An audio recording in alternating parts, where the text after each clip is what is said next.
नमस्कार, मी प्राध्यापक संजय वैद्य, अर्थशास्त्र विभाग, राब नारायणराव बोरावके महाविद्यालय, श्रीरामपूर।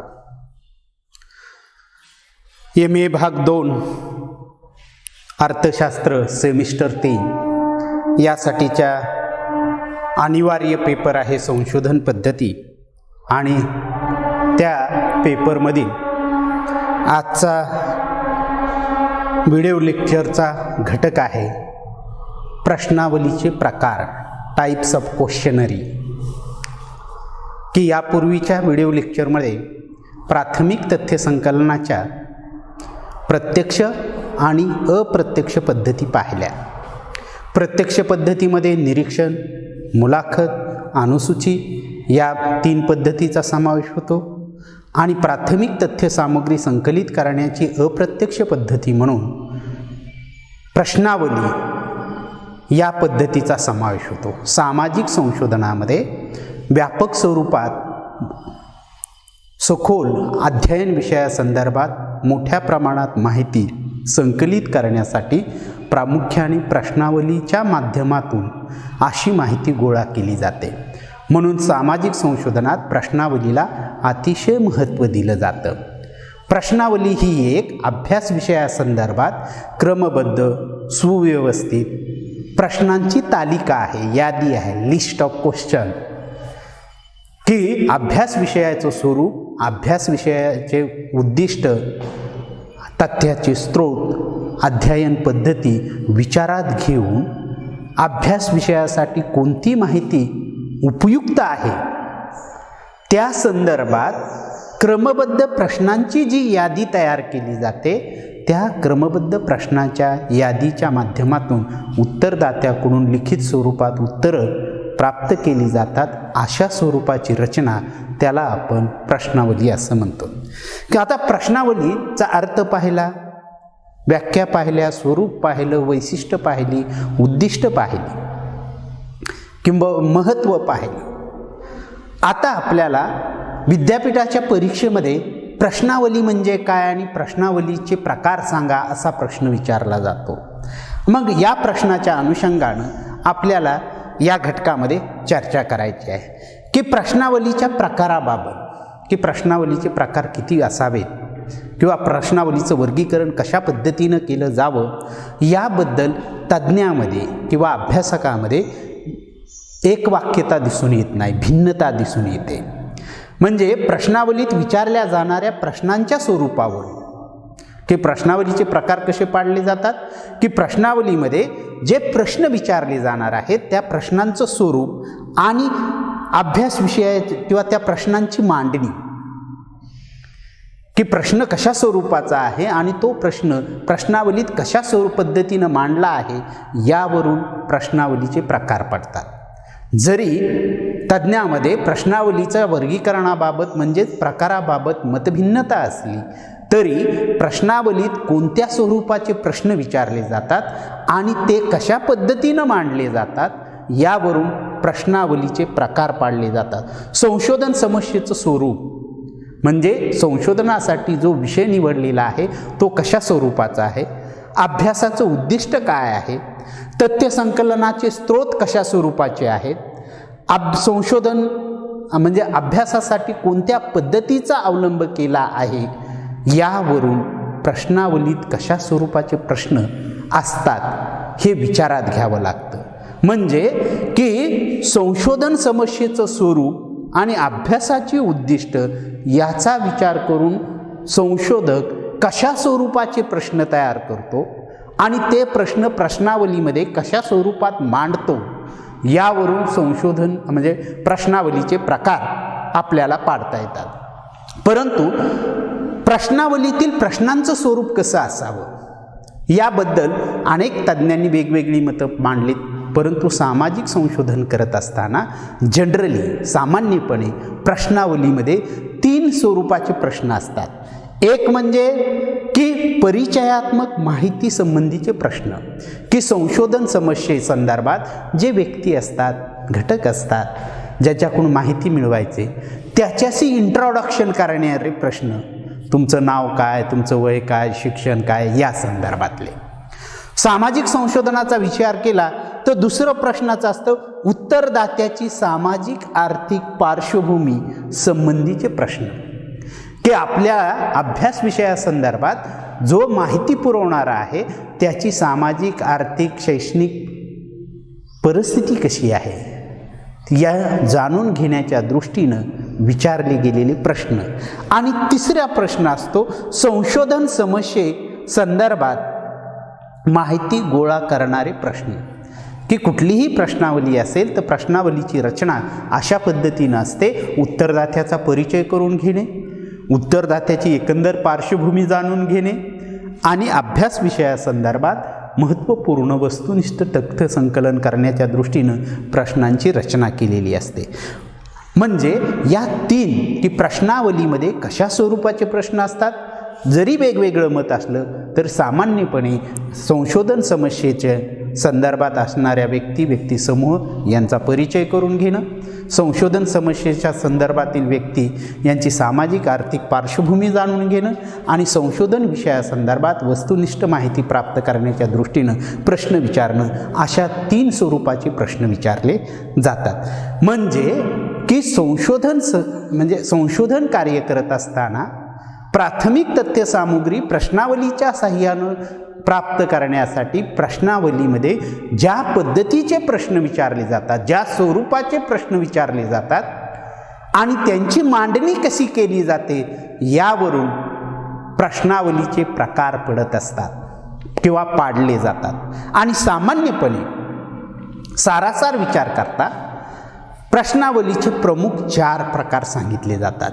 त्यापैकी आपण या ठिकाणी दिले बंदिस्त प्रश्नावली, क्लोज क्वेश्चनरी, दुसरं आहे मुक्त प्रश्नावली ओपन क्वेश्चनरी, तिसरं आहे चित्रमय पिक्टोरियल क्वेश्चनरी आणि चौथा आहे मिश्र प्रश्नावली मिक्स्ड क्वेश्चनरी.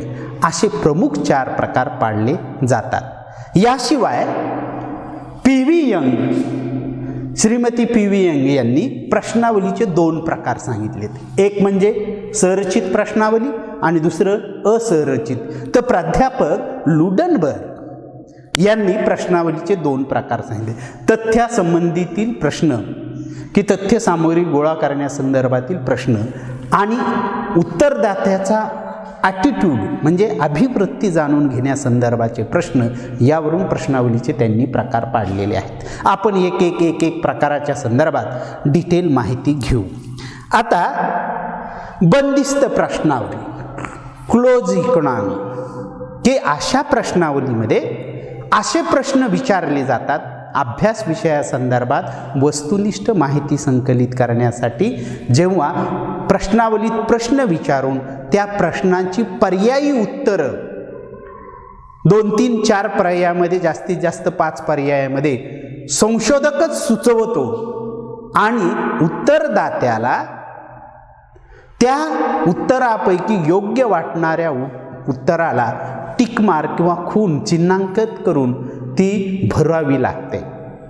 अशा स्वरूपाचे प्रश्न आणि त्याच्या प्रश्नांची उत्तरं की उत्तरदात्याला मनानं काही त्याच्यामध्ये अशा प्रश्नावलीमध्ये होय नाही किंवा गुड बेटर अशा पद्धतीनं आपलं व्हेरी गुड नाईस असे काहीतरी असे सिक्वेन्स म्हणजे प्रिफरन्स आणि होय नाही असं जाणून घेण्याच्या दृष्टीनं असे प्रश्न विचारले जातात आणि त्यांचे पर्यायी उत्तरं स्वतः संशोधक सुचवतो. त्यापैकीच संशोधकाला म्हणजे उत्तरदात्याला विषयाच्या पलीकडे जाऊन उत्तर सुचवायला वाव नाही, बंदिस्त.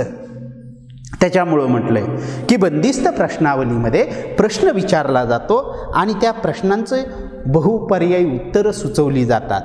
म्हणजे उत्तरदात्याला कुठल्याही बाबतीत आपलं स्वतःचं मत मांडता येत नाही.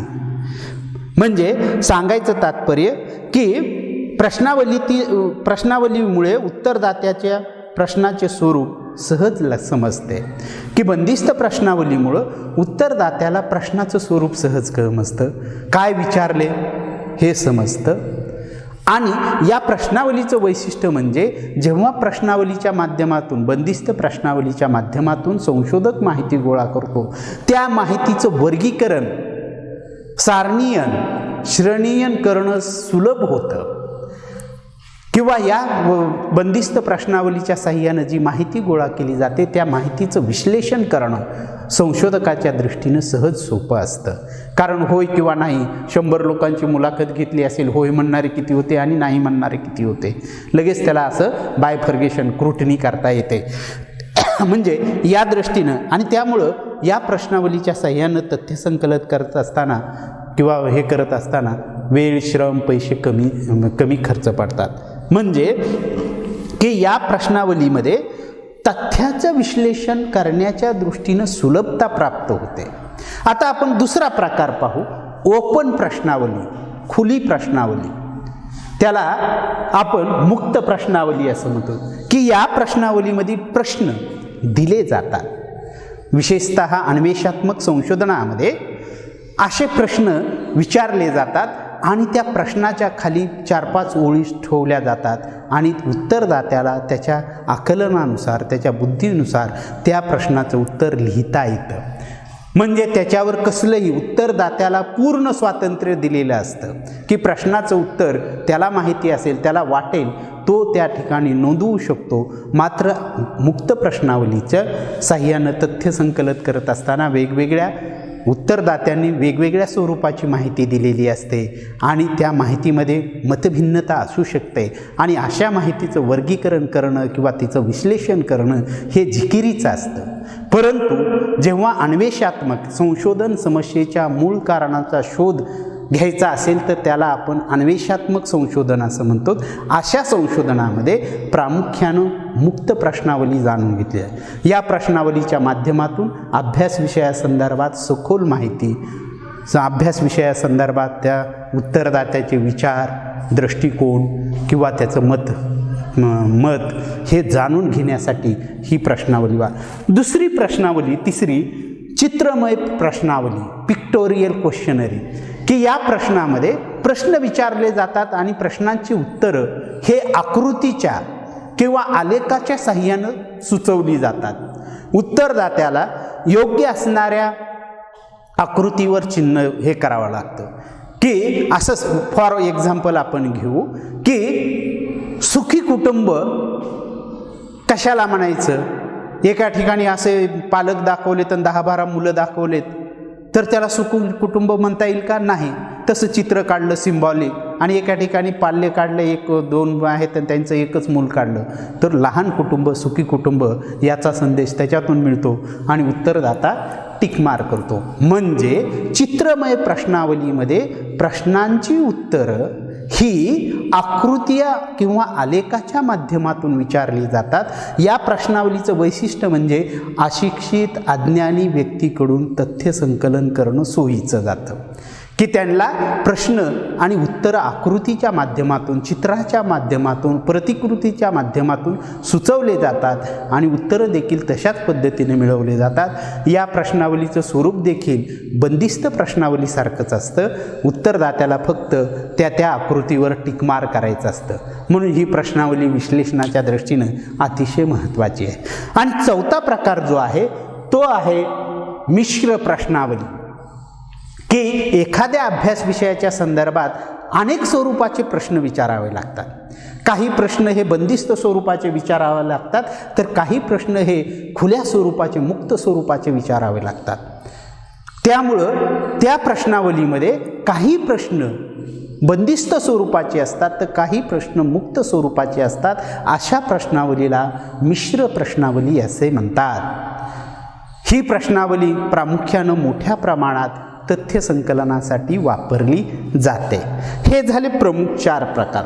याचबरोबर प्राध्यापक श्रीमती यंग यांनी सामाजिक संशोधनाच्या दृष्टीनं प्रश्नावलीच्या प्रश्नाची रचना आणि प्रश्नाची मांडणी याच्या आधारे प्रश्नावलीचे 2 प्रकार पाडलेत. एक संरचित प्रश्नावली, स्ट्रक्चरल क्वेश्चनरी, अनस्ट्रक्चरल क्वेश्चनरी असे 2 प्रकार पाडलेत. संरचित प्रश्नावली म्हणजे काय तर अभ्यास विषयाचा जाणीवपूर्वक गहन चिंतन करून संशोधकानं वस्तुनिष्ठ प्रश्न तयार करणं आणि ते प्रश्न योग्य पद्धतीनं लिखित स्वरूपात मांडणं आणि ते लिखित स्वरूपात माहिती गोळा करणं, अशा स्वरूपाची रचना की कोणता प्रश्न कसा क्रमबद्धरित्या प्रश्नाची तालिका करणं आणि त्या अनुषंगानं काही वेळेस व्यवस्थित माहिती मिळवण्यासाठी ही प्रश्नावली प्रामुख्याने सरचित प्रश्नावली.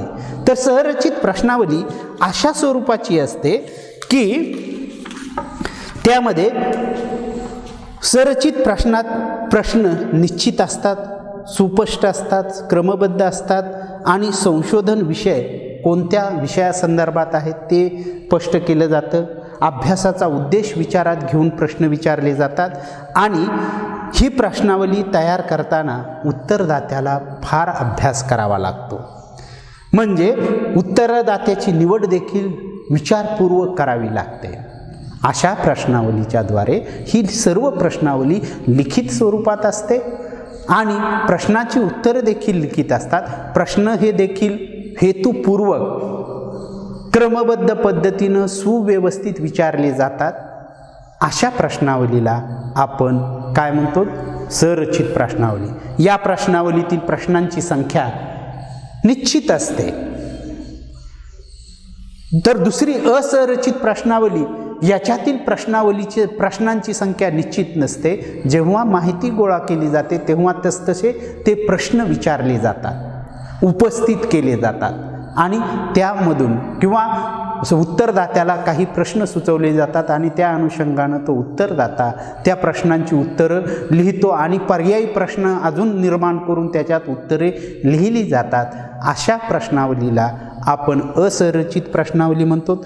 तर प्राध्यापक लुडनबर्ग यांनी प्रश्नावलीच्या स्वरूपावरून किंवा प्रश्नावलीच्या हेतूवरून की माहिती तथ्य संकलन करण्याच्या हेतूवरून प्रश्नावलीचे 2 प्रकार सांगितले. एक म्हणजे तथ्य संबंधित प्रश्नावली. अभ्यास विषयासंदर्भात वस्तुनिष्ठ तथ्य संकलन करण्याच्या दृष्टीनं जे जे प्रश्न विचारले जातात प्रश्नावलीमध्ये त्या प्रश्नाच्या स्वरूपावरून की अभ्यासाचा उद्देश काय आहे, अभ्यास विषय कोणता आहे, संशोधक का अभ्यास करत आहे आणि त्यासाठी कोणती माहिती उपयुक्त आहे हे विचारात घेऊन जेव्हा प्रश्नावलीमध्ये क्रमबद्ध प्रश्न मांडले जातात त्या प्रश्नावलीला तथ्यासंबंधीची प्रश्नावली असे म्हणतात. तर उत्तरदात्याचा अभिवृत्ती म्हणजे उत्तरदात्याची अभ्यास संशोधन समस्येशी संबंधित व्यक्तिसमूह यांचा ॲटिट्यूड, अभिवृत्ती म्हणजे विचार, मते, क्रिया, प्रतिक्रिया जाणून घेण्याच्या दृष्टीनं जे प्रश्न प्रश्नावलीमध्ये मांडले जातात किंवा विचारले जातात अशा प्रश्नावलीच्या स्वरूपाला आपण अभिवृत्ती संबंधित प्रश्नावली असे म्हणतो. सारासार विचार करता प्रश्नावली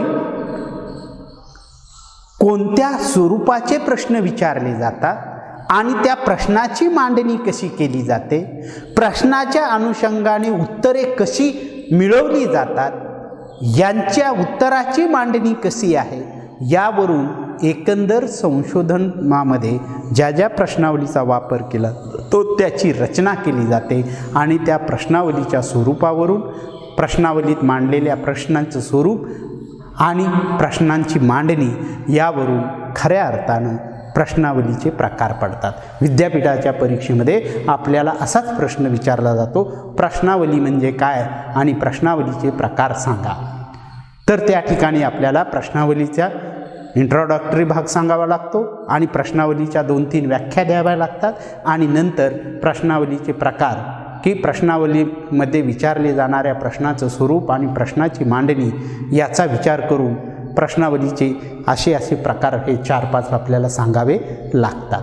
म्हणजे प्रश्नावलीच्या बाबतीत विचारवंतामध्ये यांच्यामध्ये एक वाक्यता नसली तरी सारासार विचार करता सामाजिक संशोधनामध्ये प्रश्नांचं स्वरूप कसं असतं आणि प्रश्नावलीमध्ये कशाच पद्धतीनं मांडले जातात यावरून प्रश्नावलीचे हे आपण प्रकार पाहिले. या ठिकाणी थांबू. धन्यवाद.